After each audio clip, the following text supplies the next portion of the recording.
இறுதி தீர்மானங்களை எடுக்கிறது சாப்பாட்டுக்கு போட்டு கட்டிட்டு எடுக்கிறது. இன்றைக்கும் அதான் நடந்தது. இதே போலதான் தேர்தல் நியமன குழுவுக்கு நடந்தது. இது இந்த செயலாளர் இருக்க இந்த கட்சிக்கு இவ்வளவு மோசமான நிகழ்வு நடந்து கொண்டிருக்கு. தலைவரை நீக்கும் அதிகாரம் இந்த மத்திய குழுவிலே எவருக்குமே இல்லை. அதை நான் நேரடியா பதிவு செய்துட்டு இன்றைக்கு வெளிநடப்பு செய்துள்ளேன். எனவே என்னுடைய நோக்கம் இந்த கட்சியை சீராக்குவதுதான். வழக்குகளை பின்வாங்குவதாக சுமந்திரன் வாக்குறுதி வழங்கி இருக்கிறார். அவரால் காட்டப்பட்டவர்களால் வழக்கு போட்டார்கள் என்பதற்கு இது ஒரு சாட்சி. எனவே அவர் அந்த ஆக்களை பின்வாங்கி அந்த வழக்குகளை பின்வாங்கினா நானும் வழக்குகளை பின்வாங்கி பொதுச்சபைக்கு போறதுக்கு தயாராகத்தான் இருக்கிறேன். மற்றபடி இன்றைய இந்த முடிவு என்ன இவர்கள் எடுத்து உங்களுக்கு சொன்னார்கள் எனக்கு தெரியாது. தலைவரை தலைவர் பதவியிலிருந்து நீக்க முடியாது. நாங்கள் கேட்டுக்கொண்டது தலைவராக இருக்கட்டும், அதில் தலைவர் கூட்டங்களை நடத்தட்டும் என்று. ஆனால் அவர்கள் அது ட்வீட் பண்ணப்பட்ட செய்தியை வெளியில விடுகிறார்கள் நினைக்கின்றேன். அது செய்தி அல்ல. தலைவராக இருப்பார், பதில் தலைவர் அந்த கடமைகளை ஆற்றலாம். இது என்னுடைய நிலைப்பாடாக. தொடர்ச்சியாக பலர் வாக்குவாதம் செய்தார்கள். கடைசியாக ஒரு முடிவுக்கு வர வேண்டும் என்ற அடிப்படையில் சிலர் செயல்பட்டிருக்கிறார்கள். நான் ஒரு தனி மனுஷனாக அந்த நியாயமற்ற செயல்பாட்டுக்கு பின் செல்ல முடியாது.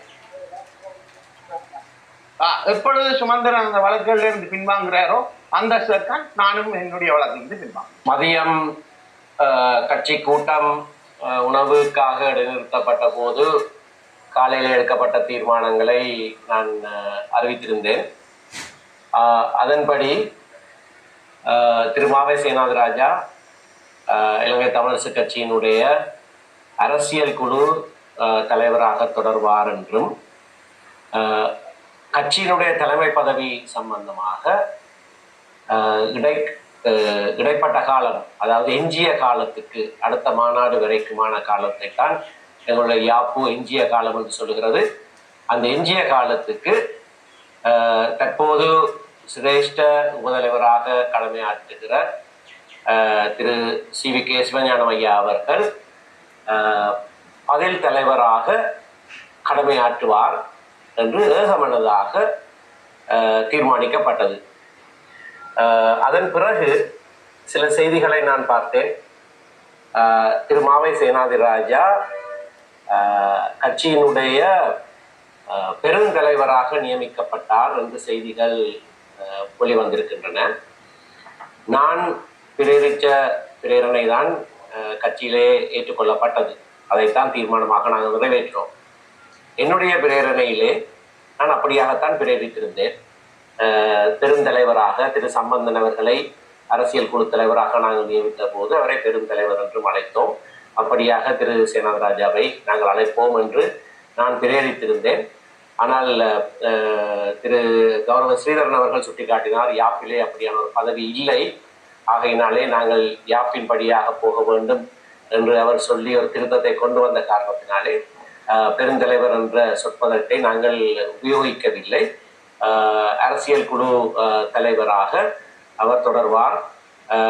ஆனால் கட்சி தலைமை பதவியை பொறுத்தவரையிலே எஞ்சிய காலத்துக்கு யாப்பின் அடிப்படையிலே எஞ்சிய காலத்துக்கு கௌரவ சி.வி.கே. சிவஞானம் வடக்கு மாகாண அவைத்தலைவர் அவர்கள் கடமையாற்றுவார், பதில் தலைவராக கடமையாற்றுவார் என்பது ஏகமனதாக எடுக்கப்பட்ட தீர்மானம். நான் 2ஆம் தடவையாகவும் 3ஆம் தடவையாகவும் இப்பொழுது ஏகமனதாக எடுக்கப்பட்ட தீர்மானம் என்று சொல்வதற்கு காரணம் இருக்கிறது.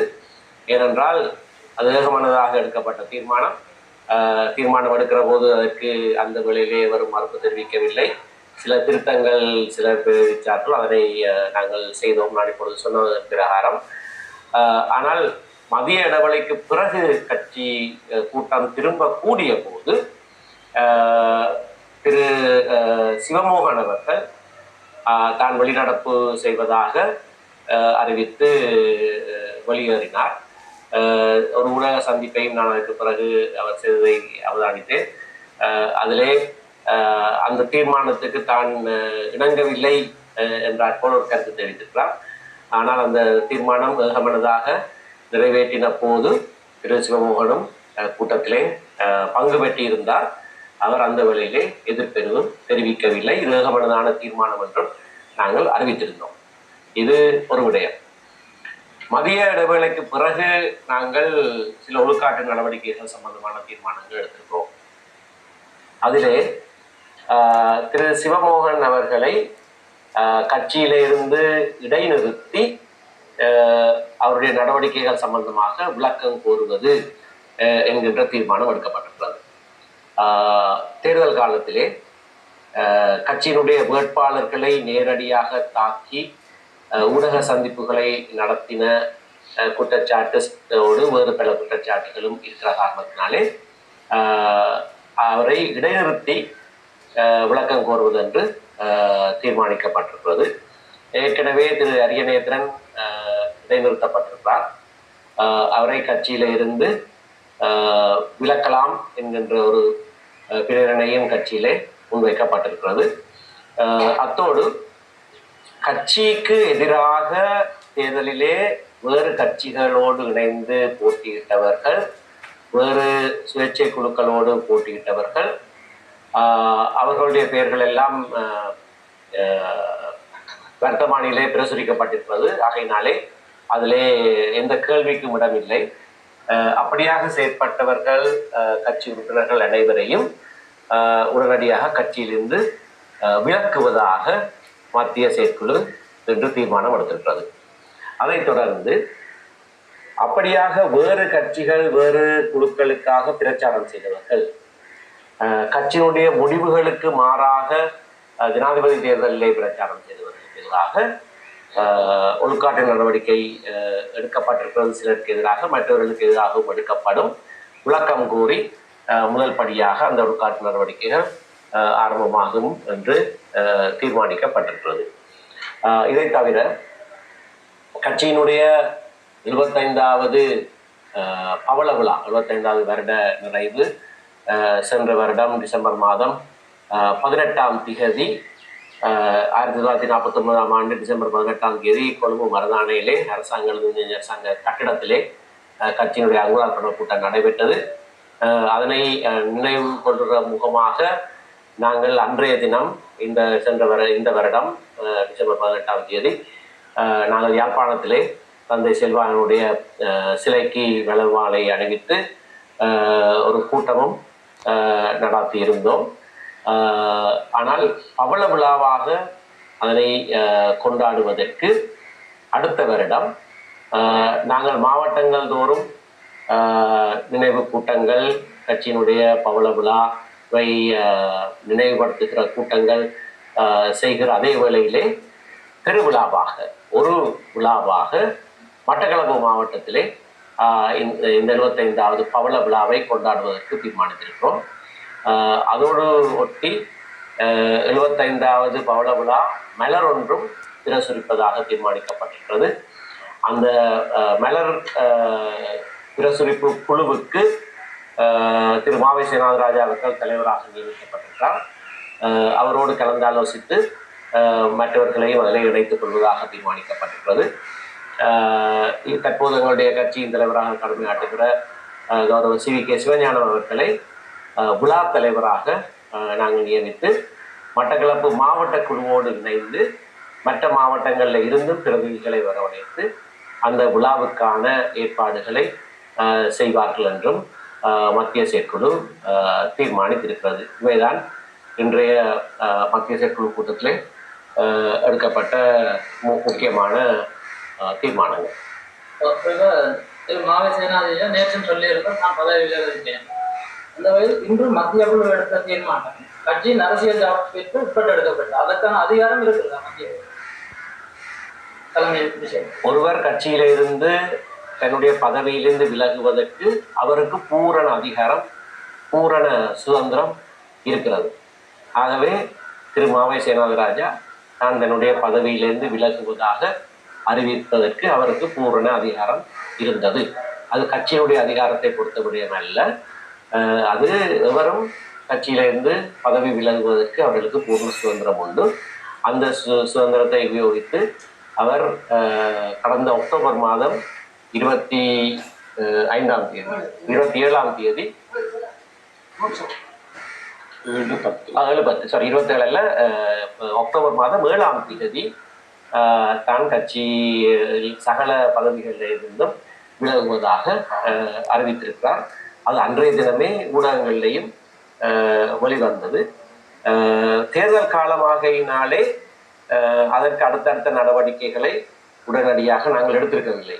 ஏனென்றால் எங்களுடைய யாப்பின் பிரகாரம் ஒரு பதவி வெற்றிடமானால் அதை நிரப்ப வேண்டிய பொறுப்பு, கடமை, அதிகாரம் மத்திய செயற்குழுவுக்கு தான் இருப்பது. ஆகவே மத்திய செயற்குழுவை தேர்தல் காலத்திலே கூட்டி தலைவர் ராஜினாமா செய்திருக்கிறார் என்ற விவகாரத்தை பெரிதுபடுத்த விரும்பாத காரணத்தினாலே அந்த வேளையிலே நாங்கள் செய்திருக்கவில்லை. ஆனால் தேர்தல் முடிந்த கையோடு 14ஆம் தேதி தேர்தல் நடந்தது. 15ஆம் தேதியிட்டு பொதுச் செயலாளர் இப்படியாக நீங்கள் பதவி விலகி இருக்கிறீர்கள், அந்த உங்களுடைய நிலைப்பாட்டிலே ஏதாவது மாற்றம் இருக்கிறதா என்று கேட்டு பதவி தபாலிலே அவருக்கு கடிதத்தை எழுதினது மட்டுமல்லாமல் 17ஆம் தேதி அரசியல் குழு கூட்டம் நடைபெற்ற போது அந்த கடிதத்துடைய பிரதியை அவருக்கு நேரடியாகவே கையளித்து அவரிடத்திலே வினவியிருந்தார். நாங்கள் மற்ற அரசியல் குழு உறுப்பினர்கள் சமூகமாக இருந்தபோது எங்கள் முன்பாகத்தான் அந்த கேள்வியை கேட்டு அவரிடத்திலே அந்த கடிதத்தை கொடுத்திருந்தார். அதற்கு தன்னுடைய நிலைப்பாட்டிலே மாற்றம் இருப்பதாக திரு சேனாதிராஜா வாய் மொழியாக மூலமாகவோ எழுத்து மூலமாகவோ அறிவிக்கவில்லை. அதற்கும் பிறகு 2 வார கால அவகாசம் கொடுத்து அதன் பின்னர் தான் செயலாளர் டிசம்பர் 1ஆம் தேதி அவர் ராஜினாமா செய்ததை அடுத்து கட்சி எடுக்க வேண்டிய நடவடிக்கைகளை எடுக்கும் என்பதை அவருக்கு எழுத்து மூலமாக அறிவித்திருக்கிறார். ஆகையினாலே அப்படி வெற்றிடமான பதவிக்கு வெற்றிடத்தை நிரப்புதல் சம்பந்தமாக யாப்பிலே மத்திய செயற்குழுவுக்குத்தான் அதிகாரம் அளிக்கப்பட்டது. பல விடயங்கள் நிகழ்ச்சி நிரலில் உள்ளடக்கப்பட்டிருந்தாலும் கூட முதலாவதாக இந்த தலைவர் சம்பந்தமான விடயம் விவாதத்திற்கு எடுத்துக் கொள்ளப்பட்டது. அதன் போது ஒரு விடயம் சொல்லப்பட்டது.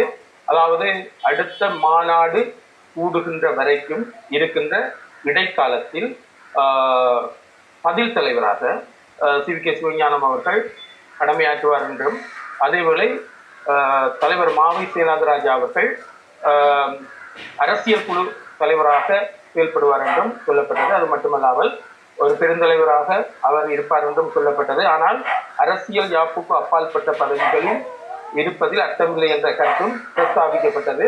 எனவே இன்றைய நிலையில் எடுக்கப்பட்ட முடிவின்படி இடைக்காலத்தில் அடுத்த மாநாடு கூடுகின்ற இடைக்காலத்தில் பதில் தலைவராக சிரேஷ்ட உதவி தலைவராக இருக்கின்ற சி.வி.கே. சிவஞானம் அவர்கள் பணியாற்றுவார் என்றும், அரசியல் குழுவில் தலைவராக மாவை சேனாதிராஜா அவர்கள் பணியாற்றுவார் என்ற கருத்தில் இணக்கப்பாடு வாத பிரதிவாதங்களின் மத்தியில் ஏற்பட்டது.